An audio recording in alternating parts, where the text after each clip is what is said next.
बिस्मिल्लाहिर्रहमानिर्रहीम। अस्सलाम वालेकुम नादरीन, आप यूट्यूब चैनल देख रहे हैं। मैं इमरान खान हूँ। नादरीन, सबसे पहले आज़ाद कश्मीर जाएंगे क्योंकि वहाँ की सूरत हाल अभी तक कशीदा है और ना ऐसा लगता है पाकिस्तान की एस्टेब्लिशमेंट को समझ आ रही है और ना पाकिस्तान की हुकूमत समझ पा रही है, ना आज़ाद कश्मीर की हुकूमत समझ पा रही है और किसी सूरत भी अवाम पीछे हटने के लिए तैयार नहीं है।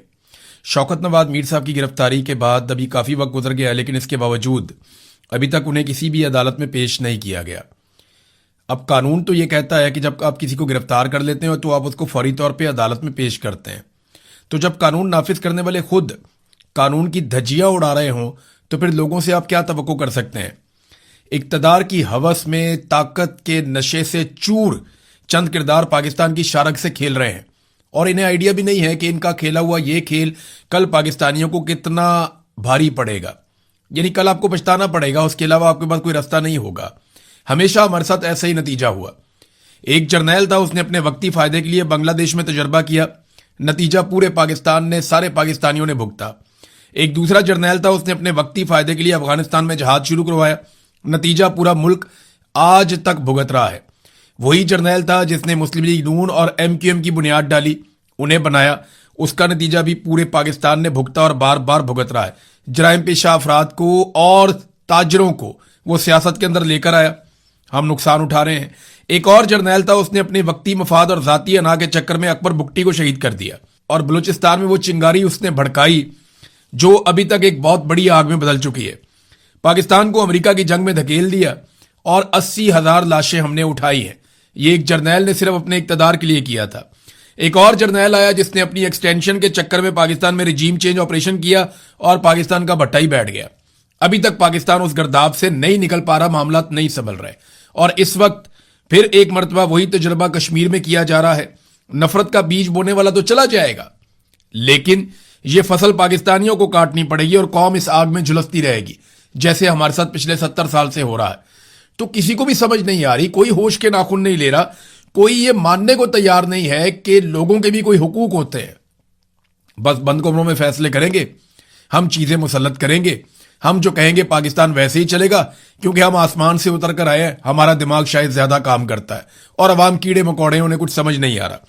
अब कश्मीर के अंदर नादरीन सूरत हाल यहां तक नफरत की पहुंच गई है कि बाग जो कश्मीर का इलाका है, इसके जो जनूबी देहात हैं उनकी मसाजिद में ऐलानात हो रहे हैं। बाकायदा ये सोशल मीडिया पर रिपोर्ट भी हुआ, हमने देखा भी कि वहां मसाजिद के अंदर ऐलान करवाए गए कि नून लीग और पीपल्स पार्टी के जो उम्मीदवार हैं या उनके जो लोग हैं वो हमारे इलाके का रुख ना करें वोट मांगने के लिए, मेहरबानी करके। अब इस लेवल तक नफरत को फैलाया गया है। लोग ये चाहते ही नहीं है कि वहां पे कोई वोट मांगने आए। तो पाकिस्तान तहरीक इंसाफ के अंदर भी एक डिबेट चल रही है, एक बहस चल रही है कि पाकिस्तान तहरीक इंसाफ को ये इलेक्शन आजाद कश्मीर का लड़ना चाहिए या नहीं लड़ना चाहिए। लेकिन ये फैसला तो पाकिस्तान तहरीक इंसाफ ने खुद करना है या तहरीक इंसाफ के लोगों ने करना है। सोशल मीडिया पे पाकिस्तान तहरीक इंसाफ के लोग अपनी अपनी राय दे रहे हैं, लेकिन चंद चीजें हैं जो मैं आपके सामने रख देता हूं जो रिकॉर्ड का हिस्सा थी और वो रहेंगी। नंबर 1, पाकिस्तान तहरीक इंसाफ को एस्टेब्लिशमेंट कभी भी आजाद कश्मीर में हुकूमत नहीं बनाने देगी। अभी आपने देख लिया कि उनको बल्ले का निशान मिला और फौरी तौर पे सुप्रीम कोर्ट ने उनसे बल्ले का निशान छीन लिया। आज के दिन में दोबारा वहां पे समाअत भी होनी है। लगता तो नहीं है कि बल्ले का निशान मिलेगा, लेकिन मिलेगा तो इन कंडीशंस के साथ मिलेगा कि आजाद कश्मीर में पाकिस्तान तहरीक इंसाफ को हुकूमत नहीं दी जाएगी। नंबर 2, बल्ले का निशाना उनके पास फिर नहीं है। नंबर 3, इमरान खान पहले ये कह चुके हैं 2008 के इंतखाबात में, जब इमरान खान साहब ने बाइकआउट किया था आम इंतखाबात का, तो इमरान खान साहब ये बार बार उसके बाद कहते रहे कि उनकी जिंदगी में जो सियासी गलतियां हैं उनमें सबसे बड़ी गलतियों में से एक गलती ये थी कि उन्होंने 2008 के आम इंतखाबात का बाइकआउट किया था, जो उन्हें नहीं करना चाहिए था। नवाज शरीफ जिला वतनी में था, 2002 में पाकिस्तान में इंतखाबात हुए, लेकिन नून लीग ने इलेक्शन में हिस्सा लिया और पीपल्स पार्टी ने भी इलेक्शन में हिस्सा लिया। बदतरीन हालात रहे, डिक्टेटर्स थे, लेकिन इसके बावजूद ये सियासी जमातें इलेक्शनों में हिस्सा लेती रहीं। अब मामला यह है कि इमरान खान साहब खुद ये कह चुके हैं कि 2008 में इंतखाबात ना लड़ना उनकी एक बहुत बड़ी सियासी गलती थी। नंबर 4, मुझे बेनजीर भुट्टो की एक बात याद आती है। बेनजीर भुट्टो जब जिंदा थी तो आखिरी दफा वो लाहौर आई, तो वो जहां जहां गई बतौर रिपोर्टर में वहां साथ साथ जा रहा था। तो बेनजीर भुट्टो कुछ सियासतदानों के साथ बैठी हुई थी और वहां पे कुछ बहस चल रही थी और हम रिपोर्टर भी वो बातें सुन रहे थे। तो मुझे उनका एक जुमला याद है बेनजीर का, उन्होंने कहा था कि जहां भी पाकिस्तान में पीपल्स पार्टी का एक भी वोटर मौजूद होगा, हम उसे तीर का निशान जरूर देंगे। यानी उन्होंने कहा कि किसी जगह में अगर हमें सीट नहीं भी मिलती तो हमें अपना उम्मीदवार जरूर खड़ा करना है हर जगह पे इलेक्शन में, ताकि हमारा कोई एक भी सपोर्टर वहां पे है तो उसे बैलेट पेपर के ऊपर तीर का निशान मिले और उसके ऊपर वो ठप्पा लगाए। ये बेनजीर भुट्टो की सोच थी। इमरान खान से मुलाकात बिल्कुल बंद है, तो इस फैसले में इमरान खान साहब तो कुछ कर नहीं सकते। पांचवा नुक्ता यह है कि जाके इमरान खान से पूछेंगे जनाब हमने इलेक्शन लड़ना है या बाइकआउट करना है, तो वो इमरान खान साहब से अभी राब्ता हो नहीं रहा। नंबर 6 ये है कि अगर पाकिस्तान तहरीक इंसाफ ये इलेक्शन नहीं लड़ती तो आने वाली असेंबली में पाकिस्तान तहरीक इंसाफ का कोई किरदार नहीं होगा। यानी वहां पे जो ऐवान बनेगा, जो असेंबली बनेगी, उसमें तहरीक इंसाफ नहीं होगी, अपोजिशन होगी ही नहीं।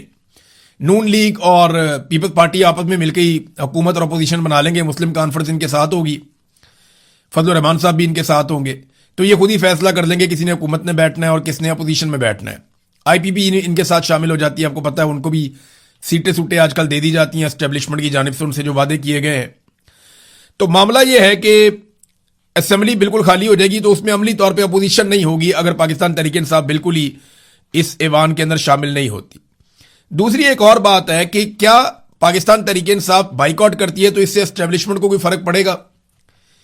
तो इसमें एस्टेब्लिशमेंट को कोई फर्क नहीं पड़ेगा। हालांकि ये इलेक्शन लेजिटिमेट नहीं होंगे। अगर तहरीक इंसाफ बाइकआउट करके इस इलेक्शन से बाहर चली जाती है तो फर्क तो पड़ना चाहिए, लेकिन अमीर तौर पे एस्टेब्लिशमेंट इतनी ढीठ हो चुकी है कि उन्हें इससे फर्क ही नहीं पड़ेगा। वो बड़े आराम से आपस में ही खेल खूल के नूरा कुश्ती करके एक आधी हुकूमत बना के कठपुतली वो बिठा देंगे। तो अवाम की इलेक्शन में दिलचस्पी तो खत्म हो जाएगी बिल्कुल ही, जब पाकिस्तान तहरीक इंसाफ भी बाहर हो गई। इलेक्शन ही मुतनाज़ हो जाएगा। मगर जो मौजूदा मुसल्लत रजीम है या एस्टेब्लिशमेंट है, उन्हें इससे कोई फर्क नहीं पड़ेगा, बिल्कुल कोई फर्क नहीं पड़ेगा। अब पाकिस्तान तहरीक इंसाफ जो है वो कायमा कमेटियों वगैरह से भी बाहर निकली, पार्लिमानी कमेटियों से बाहर निकली, तो उसका नुकसान ये हुआ, लेकिन उसका फायदा भी हुआ कि बहुत सारे लोग जो है उनकी तवज्जो उधर ही पड़ गई थी। उनको लग रहा था वो कारोबारी मुमलिकत चला रहे हैं और वो बिल्कुल भूल भाल गए थे हर चीज को, पूरा फोकस ही उधर हो गया था। अब इमरान खान साहब ने तो हटाया था इसलिए कि जरा पॉलिटिकल साइड पे आओ, लेकिन वहां अब हुकूमत जो भी कानून साजी करती है उसके बारे में पता ही नहीं चलता पाकिस्तान तहरीक इंसाफ को। वो जो भी अंदर खाते काम करते हैं पाकिस्तान तहरीक इंसाफ को उसकी समझ ही नहीं आती कि ये अंदर क्या हुआ है, और जब समझ आती है तब तक बहुत देर हो जाती है। अब जो चीजें अपोजिशन को निकालनी चाहिए थी वो मीडिया निकाल कर लाता है। तो पाकिस्तान तहरीक इंसाफ को ना इस बारे में बहुत सोच समझ कर फैसला करना पड़ेगा और इसकी वजूहात भी बतानी पड़ेंगी कि अगर उन्होंने मैदान में जाने का फैसला किया तो वो क्यों किया, किस बुनियाद पर किया, और अगर उन्होंने मैदान खुला छोड़ने का फैसला किया तो वो क्यों किया और किस बुनियाद पर किया। और ये तो आप भूल जाएंगे पाकिस्तान तहरीक इंसाफ को वहां पर हुकूमत बनाने देगी एस्टेब्लिशमेंट। अभी तक तो ऐसा कोई इम्कान नहीं है कि फ्री एंड फेयर इलेक्शन वहां पे हो। आजाद कश्मीर में जो लोग हैं वो बहुत गुस्से में हैं, खासतौर पे शौकत नवाज मीर की गिरफ्तारी के बाद।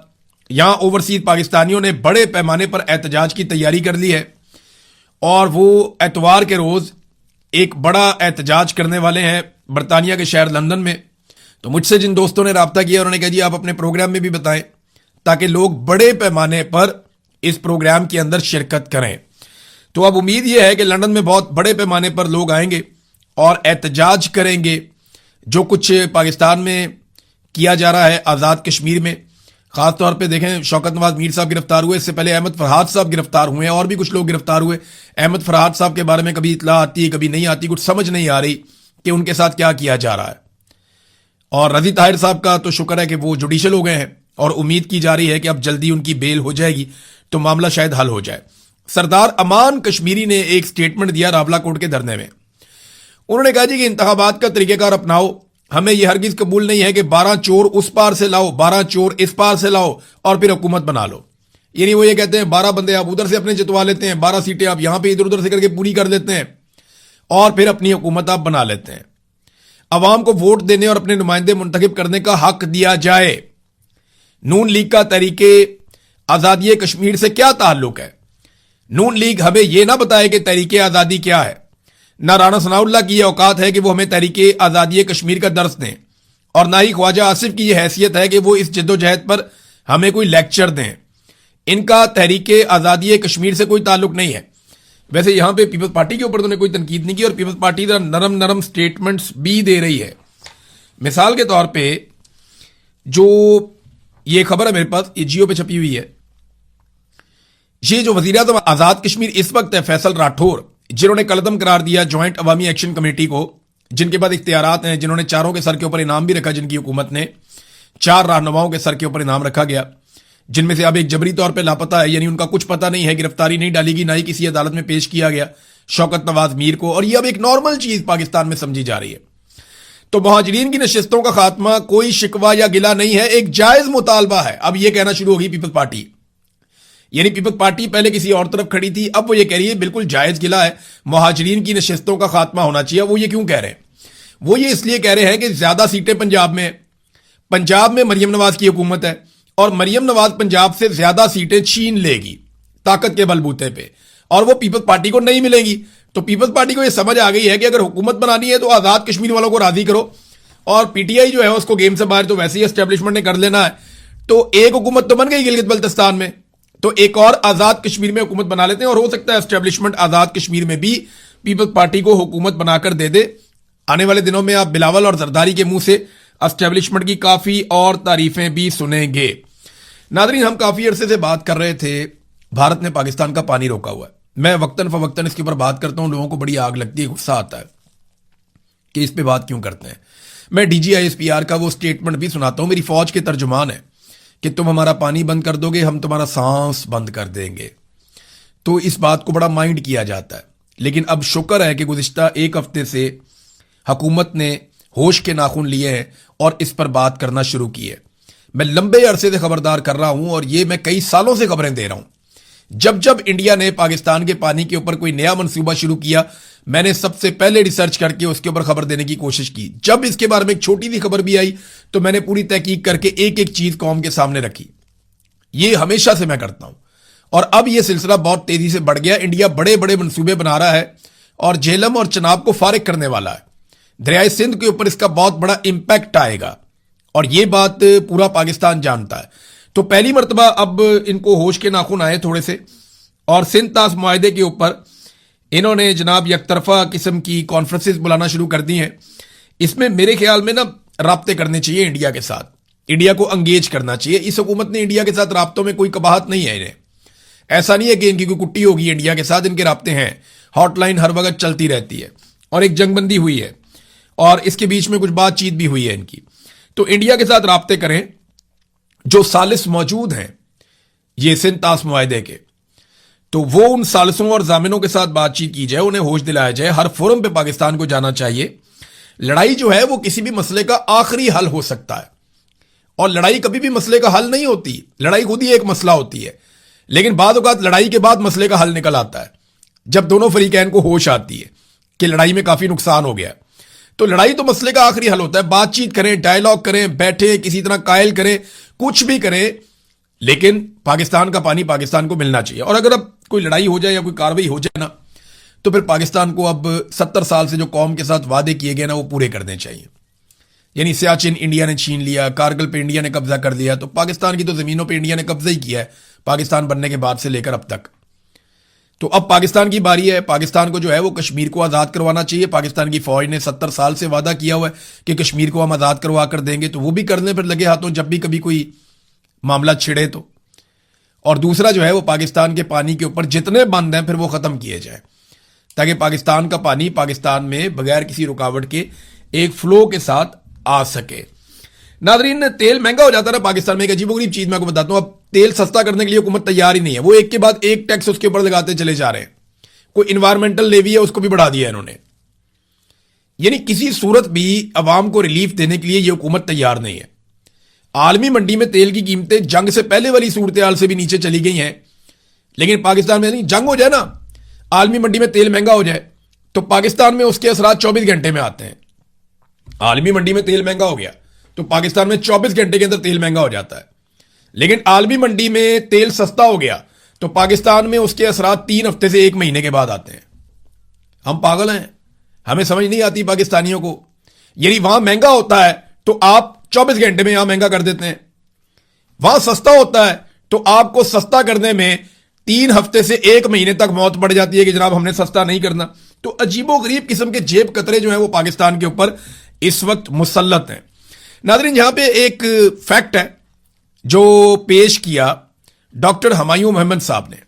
یہ فیکٹ میں پہلے آپ کو بتا چکا ہوں، لیکن آپ کو میں یاد دلاتا رہتا ہوں کہ آئی پی پیز کا جرم پاکستان کے ساتھ شریف خاندان نے سب سے بڑے پیمانے پر کیا. عمران خان صاحب نے اپنے دور حکومت میں کچھ چیزوں کو روکا اور فکس کیا. اگر عمران خان صاحب 2021 میں آئی پی پیز کے ساتھ بات چیت نہ کرتے اور ڈالر ریٹ 148 کے اوپر فکس نہ کرتے تو آج صورتحال پتہ کیا ہوتی؟ یہ میں آپ کو بتاتا ہوں. ہوا یہ تھا عمران خان صاحب کے دور حکومت میں کہ ڈالر تو مہنگا ہوتا چلا جا رہا تھا اور اس نے 200-250 تک پہنچنا تھا. عمران خان صاحب کے دور میں جب ڈالر کا ریٹ 175 تھا تو عمران خان صاحب نے آئی پی پیز کو اس بات کے اوپر قائل کر لیا اور ان کے ساتھ معاہدہ کر لیا کہ آپ 148 پہ فکس کر دیں. ڈالر چاہے 500 کا بھی ہو تو آپ کو 148 کے حساب سے پیمنٹ کی جائے گی، کیونکہ نواز شریف صاحب نے تو ڈالر کے ریٹ پہ دیا تھا، ان کو پتا تھا 300 تک ڈالر جائے گا تو منافع ہی منافع آئی پی پیز کا، کمیشن ہی کمیشن، موجیں ہی موجیں. لیکن عمران خان صاحب نے اس کو 148 پہ فکس کر دیا، اور اب جب ڈالر 350 روپے کا یا اس سے زیادہ قیمت کا ہے، لگ بھگ 300 روپے کے آس پہنچا ہوا ہے، تو نتیجہ پتہ کیا نکلنا تھا؟ اگر عمران خان صاحب یہ ڈالر ریٹ 148 پہ فکس نہ کرتے تو آج پاکستان کے اوپر 2500 ارب کے بجائے 5000 ارب چڑھتا ہر مرتبہ، اور پاکستانیوں کو یہ پے کرنا پڑتا. تو اب بھی جو ہے وہ وفاقی وزیر پانی اور بجلی نے خود کہا کہ جناب ہم جو بجلی استعمال کرتے ہیں وہ 1 یونٹ ہوتی ہے اور جو ہم پیسے دیتے ہیں وہ 4 یونٹ کے دیتے ہیں. ناظرین، آپ کو بورڈ آف پیس یاد ہوگا. صابر شاکر صاحب اس کو بورڈ آف نیتن کہتے ہیں، نیتن یاہو. تو بورڈ آف پیس جو بنایا گیا تھا اسرائیل کی سپورٹ کے لیے امریکہ کی جانب سے، پاکستان اس کا حصہ بنا، آپ کو اچھی طرح یاد ہوگا. اب وہ متحرک ہو گیا بہت تیزی سے اور وہ اپنا کام شروع کر چکا ہے. بورڈ آف پیس کے تحت بہت سارا جو دفاعی ساز و سامان ہے، گاڑیاں ہیں، اکوپمنٹ ہے، وہ غزہ میں پہنچایا جا رہا ہے. اور آنے والے دنوں میں یہ ایک رپورٹ میرے پاس موجود ہے، اس کے مطابق فلسطینیوں کو محصور پناہ گاہوں میں دھکیل دیا جائے گا اور فلسطینی وہاں پہ بند ہو جائیں گے. اور یہ پورا جو ایریا ہے نا غزہ کا، یہ ایک عجیب جنگل بن جائے گا. یعنی یہاں پہ جو امیروں کے علاقے ہیں وہ ڈیولپ کیے جائیں گے، بہت مہنگی مہنگی بلڈنگز بنائی جائیں گی، بہت دور دراز سے لا کے لوگوں کو بسایا جائے گا. تو یہاں ریئل اسٹیٹ کا ایک کاروبار ہوگا اور بیچ میں چھوٹی چھوٹی جیلیں قائم کی جائیں گی، چھوٹی چھوٹی قید خانے قائم کیے جائیں گے جہاں پہ مجبور اور غریب فلسطینیوں کو رکھا جائے گا، اور ان فلسطینیوں سے چاکری اور کام اور غلامی کروائی جائے گی ان بڑے اور طاقتور لوگوں کی جن کو یہ علاقہ گفٹ کیا جا رہا ہے. یہ میں آپ کو آج بتا رہا ہوں. اگر یہ منصوبہ مکمل ہو گیا اور اس پہ کام ہو گیا تو آپ دیکھیے گا آج سے 10 سال کے بعد، 20 سال کے بعد، میری یہ پیشن گوئی ہے. اور باقاعدہ جو ڈیزائن ہے اس کو دیکھے تو آپ کو اس کا آئیڈیا ہو جاتا ہے. عرب ممالک کے اندر بہت سارے تجزیہ کار اس کے بارے میں اسی انداز میں نہ صرف بات کر چکے ہیں، بلکہ ویسٹرن تجزیہ کار بھی اس کو ایسے ہی بیان کرتے ہیں. ناظرین، جو اس وقت خامنائی ہے، مجتبیٰ خامنائی، ایران کے سپریم لیڈر، ان کی بھی جان کو خطرہ ہے. اور دیکھیں ان کو سامنے آنا ہوگا اس وقت جب ان کے والد کی تدفین ہوگی، اور اس کے لیے 6 جولائی کا انتخاب کیا گیا.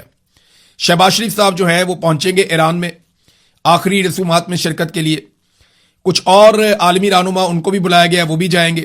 تو دنیا بھر سے لوگ جا رہے ہیں ایران میں، اور یہی ایک گارنٹی ہے ایران کے لیے کہ اس بیچ میں کوئی حملہ ہمارے اوپر نہیں ہوگا اور ہم تدفین کر پائیں گے آیت اللہ علی خامنائی کی، شہید کی. تو اب دنیا سے لوگ جا رہے ہیں، صحافی بھی جا رہے ہیں، بڑی معزز شخصیات جو ہیں وہ ایران میں جا رہی ہیں. لیکن اس کے باوجود اس بات کا خطرہ موجود ہے کہ ٹریک کیا جائے گا، ٹریس کیا جائے گا مجتبیٰ خامنائی کو، اور ان کے اوپر مستقبل میں اٹیک کیا جا سکتا ہے. اس کے اوپر ایک بیان جاری کیا، اور وہ اسرائیل کی جانب سے بیان جاری کیا گیا جس پہ ایران نے فوری طور پہ وارننگ دی ہے. اسرائیلی وزیر دفاع کاٹس کی جانب سے خامنائی کو موت کا ہدف قرار دینے پر عراقچی نے اسرائیل کو وارننگ جاری کی ہے.